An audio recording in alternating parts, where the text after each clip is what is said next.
One of the questions I hear most often from my Western viewers is, how do you turn Russia into a normal country? By normal, they mean a country that does not attack anyone, lives in peace, and builds its own prosperity instead of building an empire. The solutions most often suggested online usually sound like this. Putin must be replaced, or Russia must fall apart into several pieces and forget the idea of imperialism. Neither of this will work, and here's why. If we replace Putin with anyone else, we still get the same system, a country of many millions whose fate depends on the whims of a czar, while the level of repression at home and aggression abroad is determined by his personal tastes, fears, and fantasies. In this situation, all you can do is pray that the next czar will be kinder than the previous one. But after a kind czar, another psychopath can easily arrive, and everything begins again. The collapse of Russia would not solve the problem either because it would be temporary. Russia is not so large because every little Siberian town has a military garrison standing over it. They do not. The reason is that it is extremely difficult for these regions to survive on their own because they lack infrastructure, capital, skilled people, and access to navigable rivers and ice-free ports. In such conditions, you can sit on enormous natural wealth and still be terrifyingly poor, as in Africa. There, too, the ground contains almost the entire periodic table, but that alone means nothing, because the economy depends on geography, and geography is what it is. Even if Russia suddenly falls apart, its pieces will still tend to drift back together like drops of mercury. Here, as in China, the reason is simple. Surviving separately is harder than surviving within a single economic space. China, too, has broken apart and reunited again and again. So the real question is not the size of the country. The real question is how it is governed. I'm Elvira Bary. I'm a writer born in the Soviet Union, and today we are going to look at what could actually turn Russia into a normal state. Here's our roadmap. The logic of authoritarianism. Why dictators always move toward war. Castes, natural resources, and monopolies. The three conditions that create authoritarian rule. Money, power, information, and violence. How redistributing resource flows can change the situation. Potential reformers. Who has the power to begin real change? Before we begin, please support the channel by subscribing, liking this video, and following the show on Spotify. It helps more people find these conversations. And if you want to support this work more directly, you can join the think tank, use super thanks, buy me a coffee, or donate through PayPal. All the links are in the description. The logic of authoritarianism. Authoritarian regimes are always a threat to their neighbors. Just follow the logic of how authoritarianism develops.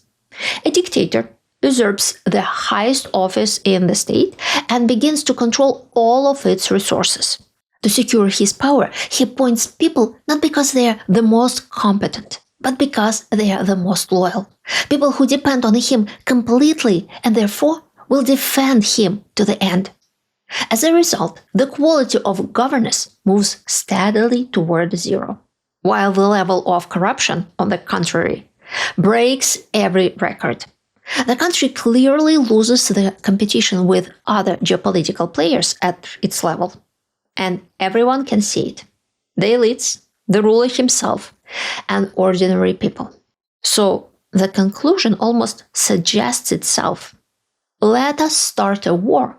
Take from our neighbors what we need. Distribute the wealth among the elites and delight the ordinary people with greatness and new territorial acquisitions. But that is not all. Dictators are people of a particular type. They believe they are exceptionally intelligent, talented, and perceptive. Ask any courtier, and he will confirm it. And they constantly want to measure themselves against other rulers. Who is greater? Who is stronger? Who is more important? They cannot simply sit calmly on the throne. They get bored. This is not an exaggeration. These people belong to the hunter personality archetype, and to feel happy, they need victories and trophies. If there is no one left to crush at home, their whole being starts demanding an enemy abroad. Do you want examples? Just look at the endless rivalries of kings in Europe, the many counts of the Golden Horde, of the fights between Chinese princes. In other words, war becomes desirable not only for political reasons but also for purely psychological ones. And the country snaps to attention and carries out the order because authoritarian countries have no emergency brake. Here we should note that humanity has lived this way for most of its existence because for our biological species, authoritarian rule is the norm. It is natural because it is modeled on the ordinary patriarchal family, where the head of the family controls all property and the lives of his relatives. His word is law. Nobody elected him. There is no authority above him. You can run away from him, and not always, or you can kill him and take his place. Those are the options. Democracy is not the norm. It is an artificially created social construct that helps people live better, richer, and safer lives. Political scientist Ekaterina Schulman has a wonderful metaphor. Tooth decay is normal. Brushing your teeth is a human invention created by people who are not satisfied with the natural norm. Tooth decay will develop by itself. But to brush your teeth, and generally to maintain your health, you have to make an effort. If people do not make an effort to maintain democracy, the result will be authoritarianism. It will assemble itself. So we have noted that authoritarian rulers always arrive at the idea that they need to fight a war. What happens next depends on the resources available to them and the stability of their power. Now let us look at the mechanisms that make people obey a dictator against their own interests. If our goal is to understand what needs to be fixed in Russia for it to become a normal country, we first need to understand what exactly is wrong with it. Castes, natural resources, and monopolies. At first glance, it seems strange. How can an autocrat hold on to power? He's literally harming all his subjects, except for a small handful of people close to him. Why do they obey him? There is an ancient and highly effective mechanism that allows one person to subjugate millions. We need to divide society into castes, a high caste and a low caste, and make sure that the high caste has privileges that are unthinkable for the low ones. The gap has to be enormous. Then those below will climb upward with all their strength, while those above will fear losing their privileges and will defend the person who guarantees them.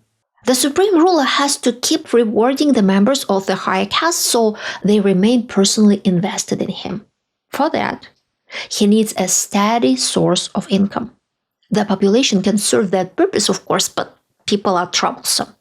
They rebel, get sick, and constantly want things. Natural resources are much better.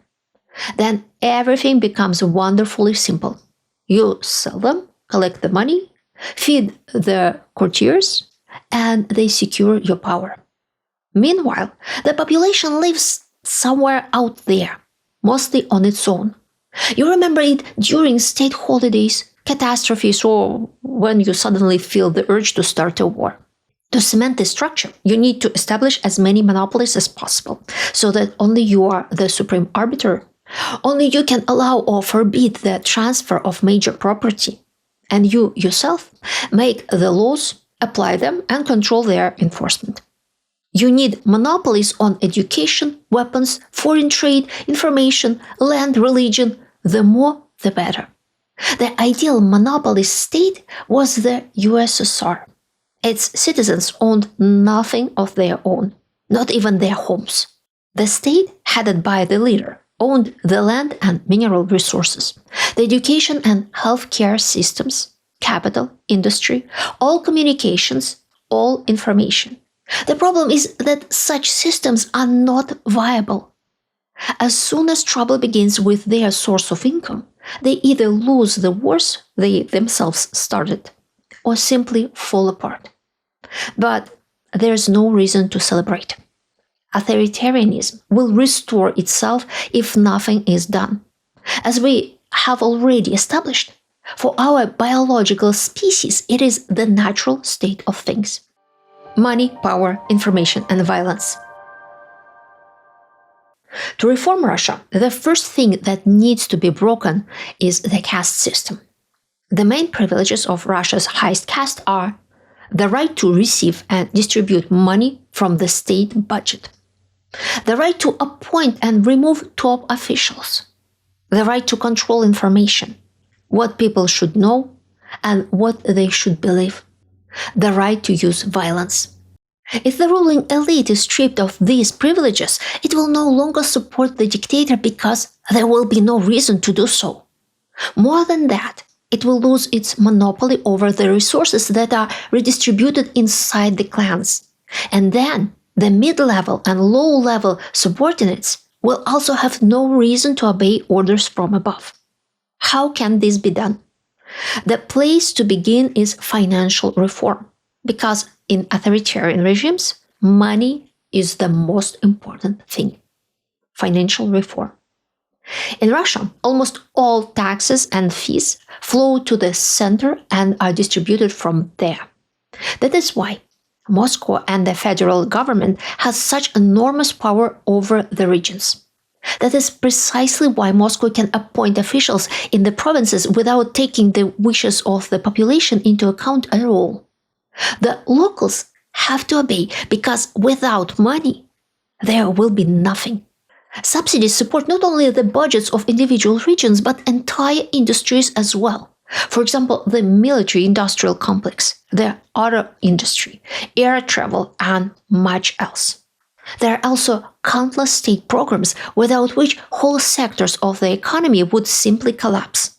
For instance, the construction industry is heavily dependent on subsidized housing loans for the population. The banking sector would not survive without help from the central bank. The state is the employer and the source of income for the overwhelming majority of the country's population, directly or indirectly. Without payments from the budget, people will have nothing to live on. Naturally, in such a setup, the official who distributes the budget becomes a master of fate, almost a celestial being. To deprive him of this power, the system of tax collection and the allocation of state contracts and subsidies has to be changed. Taxes should remain in the regions, while small transfers should be sent upward for foreign policy, defense, and maintaining the central administration. This would immediately take power away from a huge number of Moscow officials and completely reformat the central government, shifting the emphasis toward the regions. Moscow would still remain the center of everything because it is the largest and richest region. But it would no longer be draining the life out of the other regions. State contracts would have to be cut, but this must be done very carefully. Under Putin, a large part of Russian business was trained to depend not on the end consumer, but on the state. As a result, these businesses become uncompetitive because their money comes not from customers but from officials. The film industry is a good example. It is almost entirely subsidized from the state budget. So what gets filmed and how is decided by officials, not producers.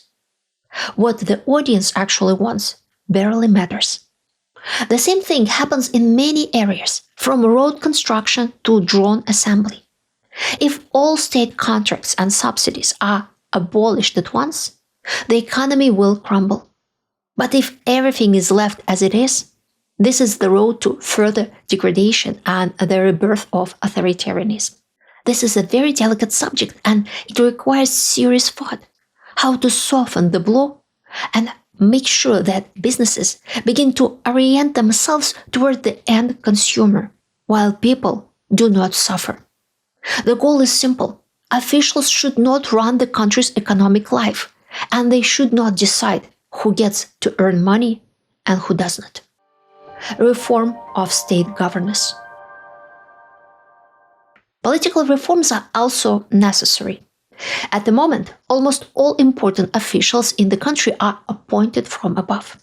Positions are either bought or redistributed as part of internal clan warfare. As a result, people's lives are controlled not by elected representatives, but by God knows who. And this applies to every branch of government: legislative, executive, and judicial. At the moment, the parliament in Russia, as well as the legislative bodies of the federal subjects, are purely decorative institutions. They are not independent political players. They pass annual laws handed down from above and have no ability to challenge anything. And there is no one there to act as opposition anyway, because dangerous candidates are not even allowed to reach the elections. For normal laws to be passed in the country, deputies need to report on their work to voters, not to their superiors.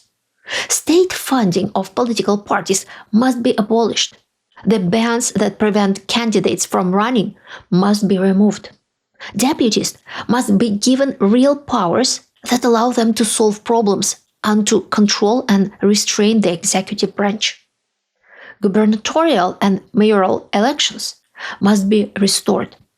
A mass of insane laws adopted since the early 2010s must be repealed, and the Ukrainian territories inserted into the Russian constitution must be removed from it. And most importantly, the presidential's power must be significantly limited. Russia must become a parliamentary republic where all major questions are decided not by the will of one person, but through debate, discussion, and the formation of coalitions. Perhaps the office of president should be abolished altogether, so there is no temptation for the next autocrat. Reform of media, education, and religion. The next essential element is the abolition of censorship and internet restrictions, the privatization of all state media, and a ban of state funding of media outlets, so that the state cannot impose its will on journalists. The decentralization of education is also essential. Right now, there is a single curriculum and vertical chain of command that subordinates teachers to the Ministry of Education. Teachers receive orders from above and are forced to follow them under threat of dismissal. Curricula should be developed and approved at the local level. Universities will also have to be made independent somehow. Right now, they are funded by the state, and therefore university leadership is appointed from above, not by boards of trustees. No religion should count on state support. Right now, the Russian Orthodox Church is practically financed from the state budget, despite the fact that the absolute majority of Russians do not live a church life and do not want to go to church regularly. Those who need the church should contribute to its needs. And religion certainly must not be imposed on society. It must be a free choice. The goal of all this is to guarantee free access to information and the exchange of opinions. Reform of the Siloviki. Another crucial reform is the reform of all security agencies. The judiciary must be independent. Right now, judges are appointed from above, and they are built into the privileged class. Judges should be elected. The FSB, the Federal Service of Troops, the Rosgvardia, and the Federal Protective Service must be completely disbanded. These state structures bring Russia nothing but systematic harm. The Federal Penitentiary Service must also be reformed so that the prison system gets rid of practices that cripple convicts instead of correcting them. The police should be funded and formed at the local level and subordinate to local authorities. Right now, as everywhere else, there is a vertical power structure and all top figures are appointed in Moscow. Military reform is a separate and enormous task. After so many criminals were brought into the army during the war in Ukraine, military culture has effectively fused with prison culture. The war has produced monstrous corruption and extreme cruelty toward Russia's own soldiers. All of this would have to be rebuilt from scratch. A new identity. And most importantly, Russia must build a new self-identity based on real achievements, creativity, and discoveries, not on the idea of imperial conquest. There needs to be a mass information campaign about what actually happened in Ukraine.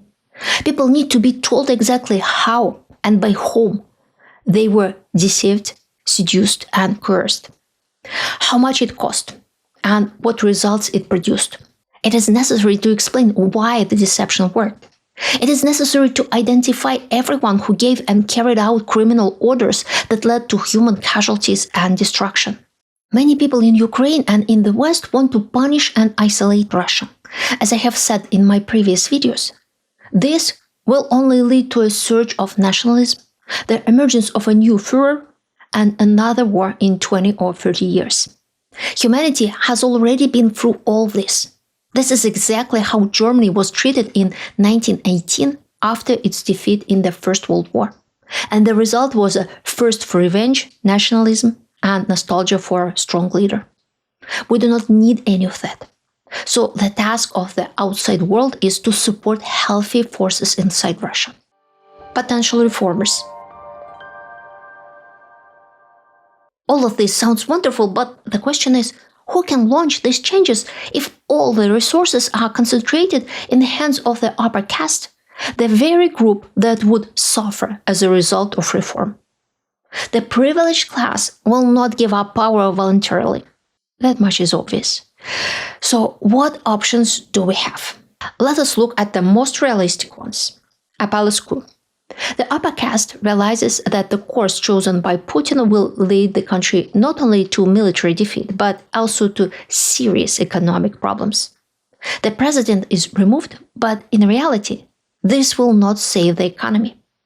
It is very important to take into account the lessons of the 1980s and 1990s, when the West helped the USSR and then Russia, but ultimately let the situation drift and allowed authoritarianism to reassemble itself.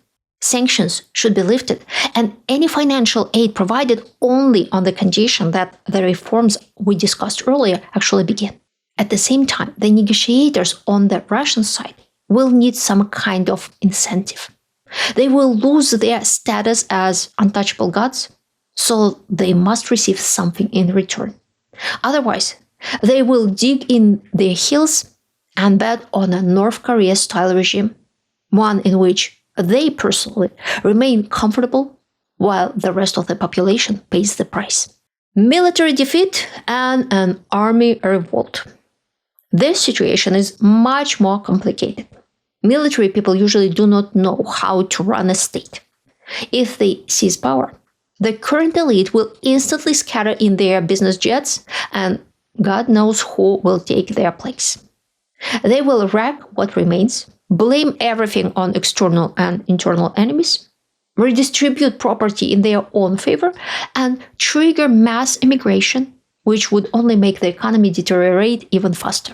If events unfold this way, it will be necessary to look for someone in the military with whom constructive negotiations are even possible. If such a person can be found, there's hope for a positive scenario, but it is very possible that there will be now one to choose from. Then authoritarianism will reassemble itself again, but at a much lower level. A revolution is not really visible at the moment because everyone who could have carried it out has left the country. In addition, Russia has a very low percentage of young people, so there's no one to wave flags on the barricades. Unfortunately, at the moment, a democratic transition is the less likely scenario in the coming years. A democratic transition requires more than people protesting. It requires institutions, legal politics, independent media, an elite group ready to negotiate, and the social consensus that the imperial war was a catastrophe. Right now, almost none of this exists. Even if the regime cracks, the first people likely to step onto the stage will not be liberals, but security officials, governors, military men, patriotic populists, and people with access to violence. So the most likely scenario at the moment is inertia. Russia remains in a state of prolonged war, but without a major political explosion. The government continues to sell society the same idea. We are suffering because we are fighting the West. The economy does not collapse, but it gradually becomes poorer and worse. Less private initiative, more military spending, more dependence on the state, China, raw materials, and gray schemes. This will work until it stops working. What the world needs is a window of opportunity for democracy to take root in Russia. That window will appear. It is impossible to say when or how, but Putin will eventually leave power one way or another. And when that moment comes, it will be crucial to help healthy forces inside Russia turn the wheel in the right direction. Before you go, I want to ask you something personal. Have you ever lived or worked inside a system where everything depended on one person's mood? A boss, a parent, a principal, a local official, a family patriarch, and everyone around them learned to adapt instead of telling the truth. If this video helps you understand what real reform in Russia would require, please like the video and subscribe. Share it with one person who still thinks Russia's problem can be solved by simply replacing the man at the top. And if you want to support this work directly, you can join my think tank, leave a super thanks, buy me a coffee, support through PayPal, or tap Hype Points to help this episode travel further.